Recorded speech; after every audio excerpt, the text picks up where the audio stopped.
So, Amit, 20 years in the industry, how has the journey been for you so far? I'll definitely say rewarding, given the fact that my formative years started for me in the area of financial services, where I was part of ICICI Securities, wherein I began my career with them as a dealer for equity and derivatives. And at that point of time, I had barely completed my graduation. So after completing that, just like any other graduate, you typically start your career, given the education system that we have, slightly at that point of time back then, you can call it directionless. And I did get the opportunity with ICICI Securities as my first organization, which allowed me to ensure that I'm able to set my foot into the world of financial services. I learned, I groomed, made mistakes, got beaten up, uh, learned a lot along the way, which kind of became a foundation or a stepping stone for me to be able to establish and get my calling to be in part of the automotive sector. Given the fact that at that point of time, being a dealer and let's say getting exposed to markets allowed me to understand, study a lot of sectors where understanding consumer behavior, understanding financial behavior is what became the, let's say, the genesis of sorts for me to be able to understand what it takes. And clearly at that point of time, what was visible as a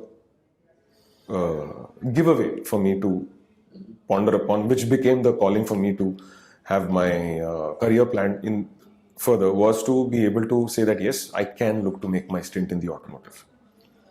So post that clearly came to a point where when I started, it reached at a point where when I completed my education, I took a 2-year sabbatical, did my higher studies, went to Pune because naturally speaking, Pune is the education hub as far as let's say the state of Maharashtra is concerned. So obviously I cut the umbilical cord, so to say, of let's say getting away from the comfort of my home, decided to migrate lock, stock, barrel, decided to give away a flourishing career into the stock market to pursue full-time management studies in Pune, to enter into a domain which was, let's say, a territory which was dominated by engineers, right? And I come from a non-engineering background. So to enter into a domain which was dominated by engineers, the default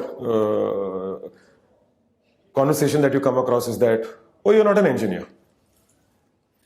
So that also is, let's say, a criteria of sorts for a lot of companies today, even today, when it comes to ensuring that they're able to filter out people, even if they may be commercially sound, commercially understanding, and be able to handle technicals translating into business.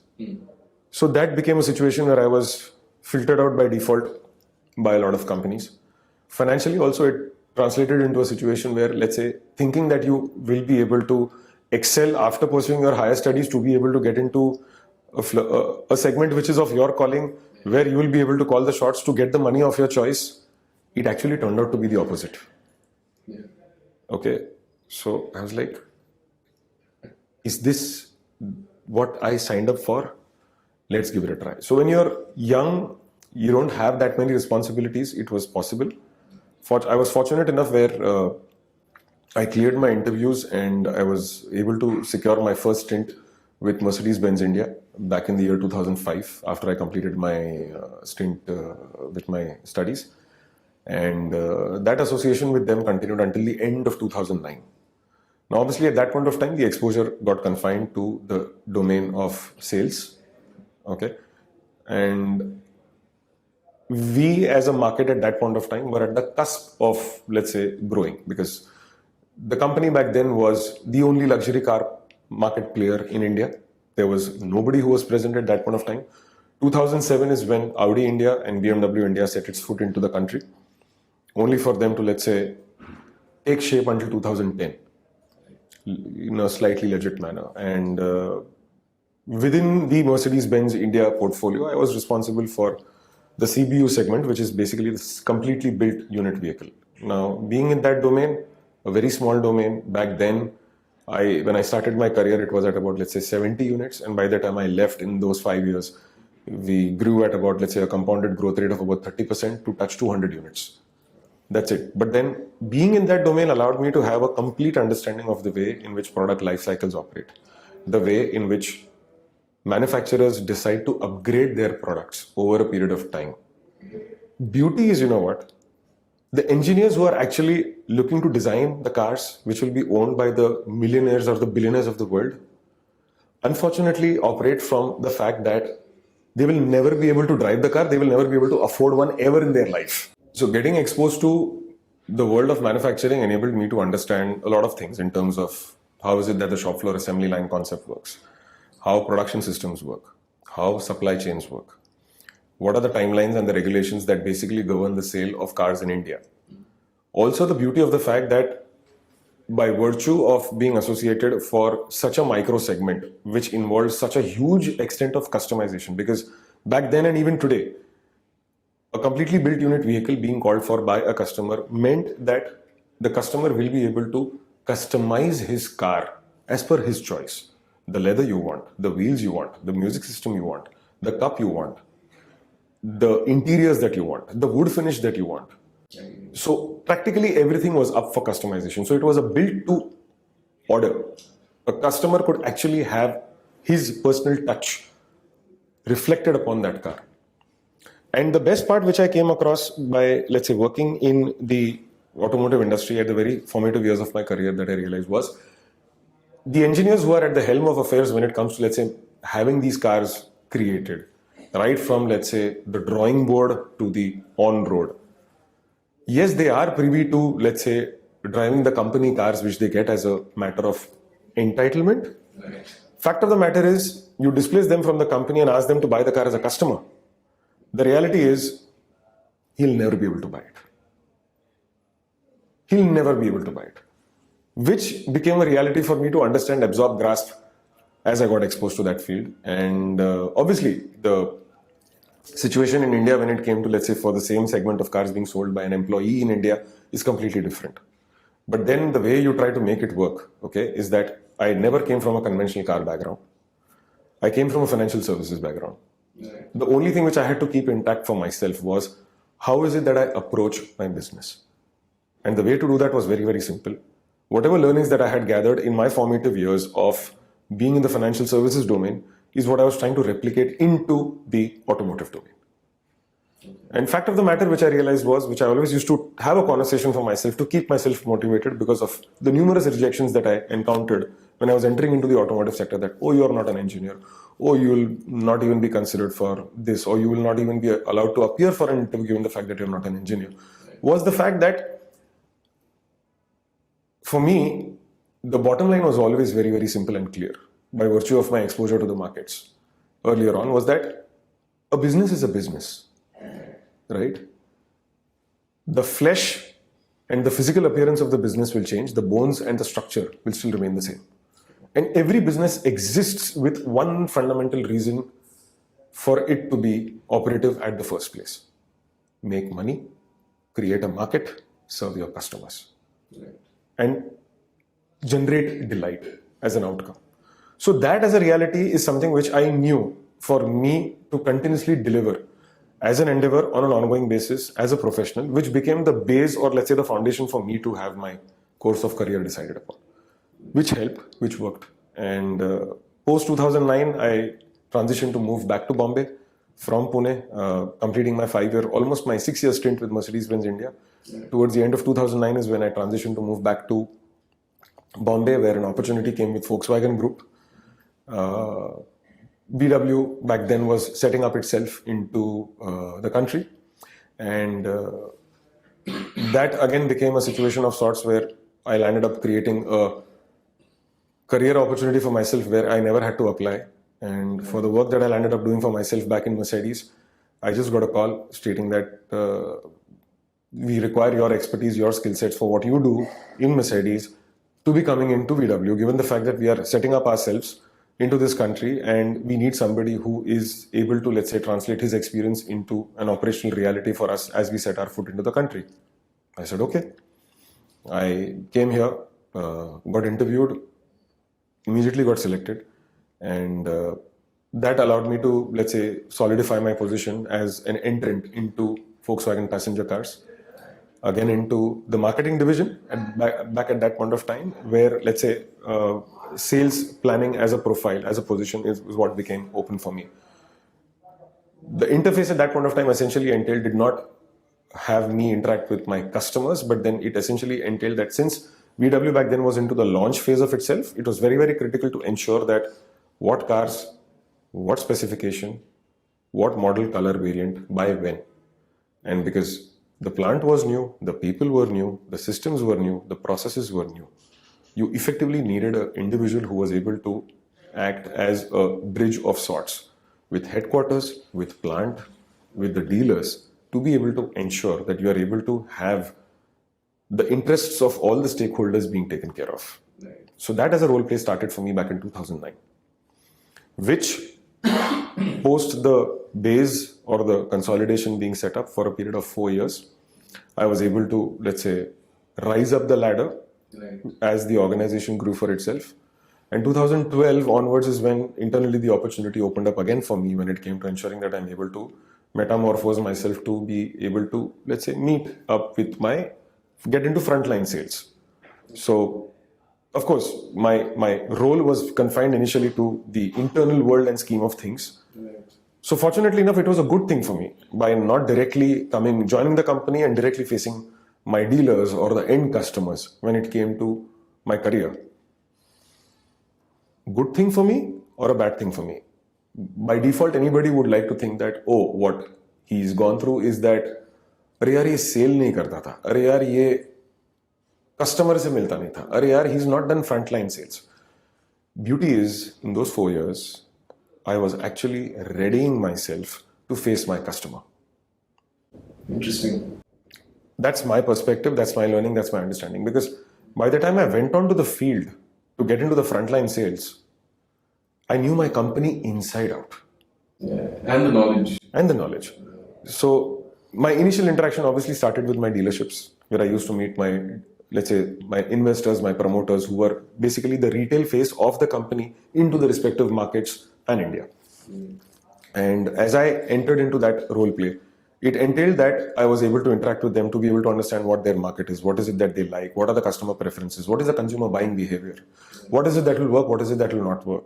And then ensuring that you're able to align your systems, your processes, befitting to what the market wants, creating a stretch for the company, yet ensuring that you're able to meet the requirement of the market in the best possible way. With that as a backdrop, I was able to, let's say, have my start. A lot of my customers used to ask me, oh, you've been in VW since 2009. How come is it that we've never met you? And my answer to them very clearly and always was, yes, I have been in the company since 2009 and you're seeing me for the first time in 2012. But fact of the matter is I was preparing myself for these last 4 years to face you, to meet you, so that I can serve you. So that was my journey as the start, and which allowed me to, let's say, continue and have my innings solidified for another 4 years. So that's when I was able to, let's say, have my role plays dawned towards frontline sales, towards fleet and institution sales, towards the pre-owned car business, and other allied verticals. With this as a backdrop, then came an opportunity internally again with the same company, same Volkswagen Group, where there was an opportunity for me to transition myself into the domain and world of financial services, which happened again in 2016, towards the end of 2016. And that further allowed me to ensure that I was able to have an extended innings as a head of sales, taking care of 2 brands within the Volkswagen Group, which is Volkswagen and Skoda. Right. As a head of sales, taking care of both the legs of the business when it comes to the wholesale and the retail. Now, I don't want to make it sound too complex, but what I'm trying to basically say is that it was a non-banking finance company, which was 100% owned by Volkswagen AG, Right. the parent company, but having its own separate legal entity in India, which was Volkswagen Financial Services. And back then, I was able to have my, let's say, position started off with there. Now, as I transitioned myself into the world of financial services, you can say that life came back to a full circle. Yeah. Because I started my career with financial services. I moved to Mercedes-Benz into conventional manufacturing domain. That's it, continued again in Volkswagen for a good 7.5 years. And then the opportunity came back into financial services. Yes, but with a different role play to be dawned upon. Now, financial services was another big shock. For the simple reason that if, let's say, in the manufacturing domain, when you represent yourself as a guy who works with the OEM or with the brand, your customers who are your dealers, your end customers, etc., will always want to put their best foot forward.